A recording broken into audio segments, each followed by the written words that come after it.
Hey, welcome to CityBiz. This is the late March 25th to be specific, 2020 version of CityBiz. I'm Melinda Arndt, your interviewing host here with Michael Halley, our fountain of information from the City Council, as you all know. And we're happy that you're joining us. I know we're all doing everything pretty much online that we possibly can, including getting our news and information and even connecting with our families and neighbors while we're trying to be very, very careful and make sure that we're all safe, not participating in spreading this virus in any way. So we will talk about the measures that the city is doing for that, and then we'll touch on some of the projects that you might see still continuing in your neighborhoods or areas outside where workers are able to be out there working because they're keeping certainly a distance apart. So shall we talk first of all about city services that are closed temporarily or only open on the phone line or on email, and then other services like the library and what they're doing? Yes, let's do it. So COVID-19 obviously has been affecting everything, and the governor of Iowa has ordered certain facilities closed for the next couple of weeks, and the city of Fairfield decided, even I believe before that, we were going to close our public facilities, which include our library, our parks and recreation facilities, and City Hall. Now we're in City Hall, so City Hall is still functioning. The employees are still here working.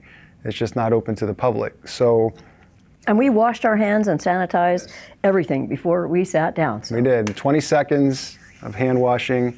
Yeah. The soap is pretty amazing. Soap on a molecular level breaks up fats, and the outside of virus is covered in fats, and so it literally just destroys the virus.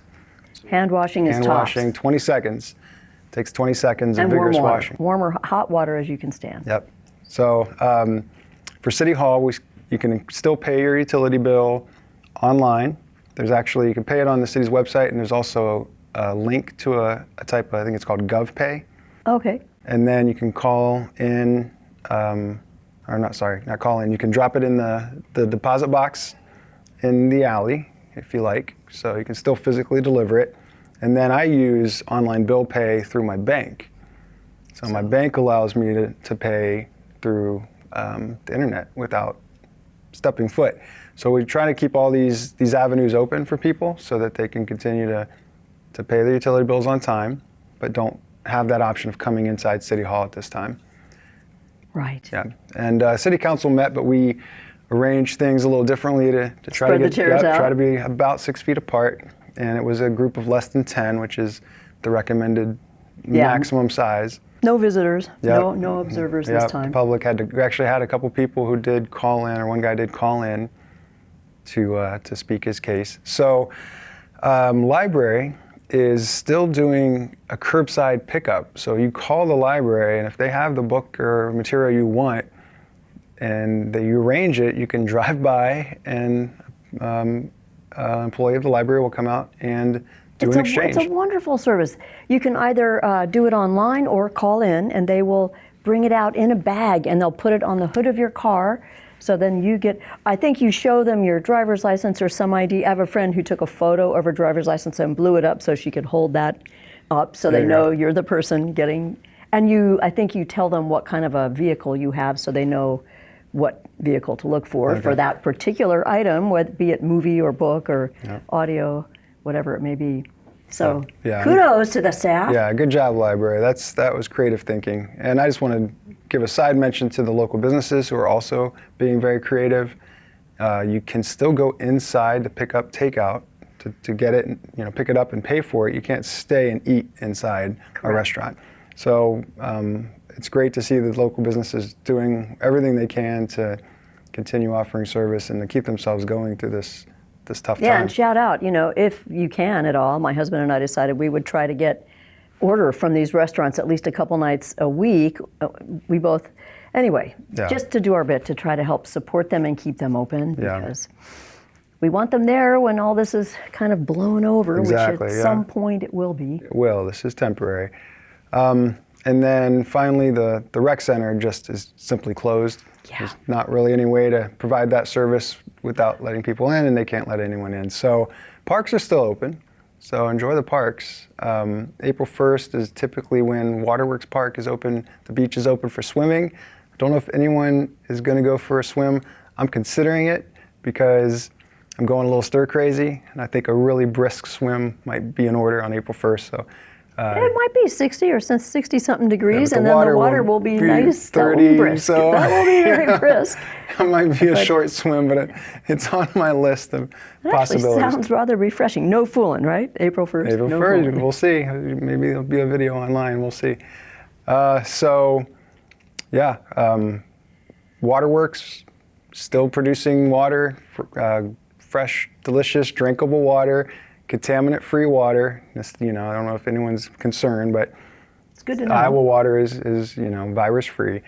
The wastewater plant's still treating our water. The police and fire are still doing their jobs.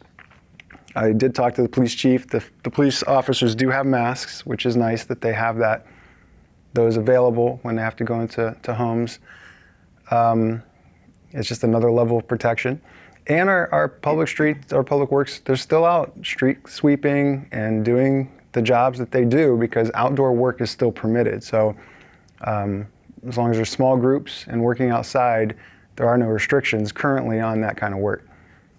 Let's see, you were mentioning right before we went live that the project to redo our sewers, which was let's see, at the east edge of town and going through the woods and then the Neff wetlands, that those crews are still working and even adding another crew. So as we get into the summer when hopefully we can all, be outside and we can be outside now. It's just we keep our distance, which we pretty much have. We might lack just a few inches here to be on camera, but we're trying to definitely respect that as well. So by the time we want to get back out in parks, a good portion of the trail will be open. There's still going to be work, right? Yeah, so they're only closing the portion that they're working on, so little parts at a time.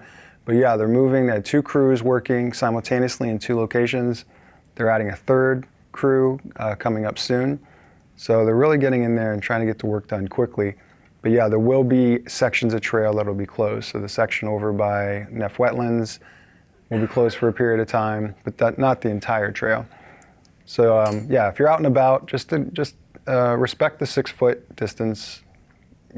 I think some people are more comfortable getting closer, but you don't know what other people's preference is. So exactly, and even though I may feel totally fine. I mean, we're doing everything we can to stay healthy. I've even done something kind of drastic for me, like cutting way back on sugar and things that just provide a medium that bacteria and viruses like to grow in. But anyway, so you can do whatever works for you. But I mean, I'm doing stuff like that. But even though you are feeling perfectly healthy and I'm feeling perfectly healthy, when we go through the store, we don't know. I mean, we have to go out for essentials to the store, and those checkout people, God bless them, they're working and they don't know. We don't know who we're coming in contact with. Even seemingly healthy-looking people can be carrying it, and we all have hearing about that on the news. Even more than we want to know. So it's just over precaution. Is better than under precaution. I agree, because you can be completely asymptomatic, so not showing any symptoms, and contagious. Or you can be, it's not in your system, but you may have touched something and then touched something else, and now you spread it. And maybe you were lucky enough to wash your hands before it got into your system. So it's highly contagious. And if there are people, like you're saying, young and healthy and feel not too concerned about it, think about... Or even old and healthy. Well, think about anybody who could be susceptible. Yes. And they say 60 and over are more susceptible. And Mayor Boyer pointed out on Monday, that's about 30% or so of our population in Fairfield. So that's a large portion of our population. And then you add in anyone who has immune deficiencies. So we all have to do our part to just minimize the spread. And a lot of that's also minimizing travel. Yes. Because we have counties around us, have a few confirmed cases, no confirmed cases in Jefferson County. I do want to make a point that there was a couple who had every reason to believe that they had gotten COVID-19. They were showing all the symptoms, and they had been in contact with somebody from a country where it's going, it's quite prevalent. And they in a sense, kind of diagnosed themselves as having it, and when tested, they did not. And so even when everything looks like it may be COVID-19, the testing could prove it's not. And it could be the other way around, where a person thinks, well, I feel a little down, but not that much. That's a lot of people get very mild symptoms, but you can still be contagious during that time. So if you're out in public, just respect people's distance. Obviously, cough into your elbow. Wash your hands before going out. Wash your hands after you come home or come wherever you're going. Yeah. And let's just all be safe. And we'll get through this time, and everything will open back up, and life will resume as normal. And it'll be an interesting memory that we'll all share. Remember that time in 2020? When all the kids were home from, Yeah. had to do their schooling at home, and Everything was remote. Yeah. So, but getting back to construction projects. Yes. Let's talk one more that's interesting. Is the downtown lights. The city had decided to replace the old green dinosaur lights that the ones that curve around, because they're getting rusted and getting older, and we don't have any more extras in storage. So when some of them were replaced back in the early 2000s for the Great Places renovation downtown, the ones that were replaced were put in storage for any ones that were damaged or rusted. We've run out of the old ones. So it's time. The new ones will not look exactly like the newer ones downtown, the black ones downtown. That exact model wasn't available. Some of them will look a little more ornate, and some will look, I guess, for lack of a better term, more modern. But the color should match pretty close. So Alliant Energy won the bid to install that, and you'll see their crews out now. And again, just give them a little extra space, as you're walking by, and they're starting to get to work on replacing those old lights. hooray. So when you see new lights, now we know. Yep, it'll be much brighter as well, because the new lights will have more light capacity and light output than the older ones. All right. Yeah. Good to know about these projects. A few other projects might be a little on delay, or just, when it can happen, it will. Right now we're in uncharted waters in terms of the whole virus thing. So supplies, or people coming in and out of town, or even being allowed to truck supplies here and there. I was giving an example. We won a Department of Transportation grant, so we were awarded the grant, but they told us, just hold off and we'll let you know when the funds are available. So the whole timeline that they typically would follow is, everything's, like you said, a little bit in limbo right now. So, but it's the need of the time. We're in unprecedented times right now. No one has any memory of anything like this. No one was around in the 1918 flu pandemic. So let's end with something. Yeah. Let's something upbeat. Spring is here. Spring is definitely here, and maybe Michael Halley will take an April 1st plunge into the lake. That's right.